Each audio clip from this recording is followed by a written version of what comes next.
ஏன்னா blood sugar level control இல்லாமல் போகும்போது அது கிட்னி ஃபங்க்ஷனையும் அஃபெக்ட் பண்ணி அவங்களுக்கு சில நேரத்தில் கிட்னி ஃபெயிலியரை கூட காஸ் பண்ணும்.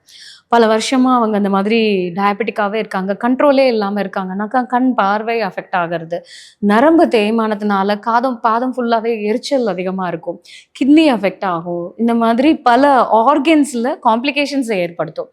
அதுக்கு எல்லாத்துக்கும் ஒரே சொல்யூஷன் பார்த்தீங்கன்னா முள்ளங்கி.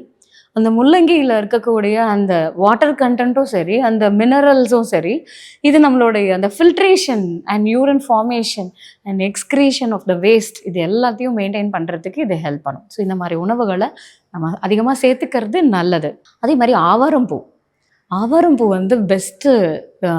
இது வந்து டயபெட்டிக் டீனே சொல்லுவோம் நாங்கள். டெய்லி ஒரு 4 ஆவாரம்பூவை தண்ணியில் கொதிக்க வச்சு அதை நம்ம குடிச்சிட்டு வரலாம். இல்லையா எனக்கு இந்த டீ போடுறதுக்கெலாம் டைம் இல்லை மேடம் நீங்கள் ஃபீல் பண்ணிங்கன்னா, ஆவாரம்பூ காஞ்சதாகவே நமக்கு கிடைக்கும். அந்த பூவெல்லாம் எடுத்து கொஞ்சம் வெந்தயத்தையும், இது நம்ம வந்து ஒரு 50 கிராம் எடுக்கிறோம்னா அந்த வெந்தயத்தையும் ஒரு 50 கிராம் எடுத்துக்கலாம். 2த்தையும் தனித்தனியாக வறுத்து பவுடர் பண்ணி நம்ம ஒன்று சேர்த்து வச்சுக்கலாம்.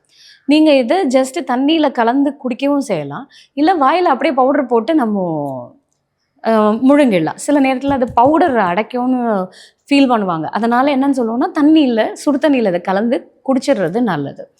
கருவேப்பிலை ஜூஸ் காலையில் நேரத்தில் ஒரு பெரிய நெல்லிக்காயில் பாதி, ஒரு கைப்பிடி கருவேப்பிலை, கொஞ்சமாக கொத்தமல்லி, ஒரு 4 புதினா இலை, சின்ன இஞ்சி துண்டு வச்சு நம்ம ஜூஸ் பண்ணி இதை குடித்தோம் அப்படின்னா இது நமக்கு பிளட் சுகர் லெவலில் கண்ட்ரோல் பண்ணுறதுக்கு ஹெல்ப் பண்ணும்.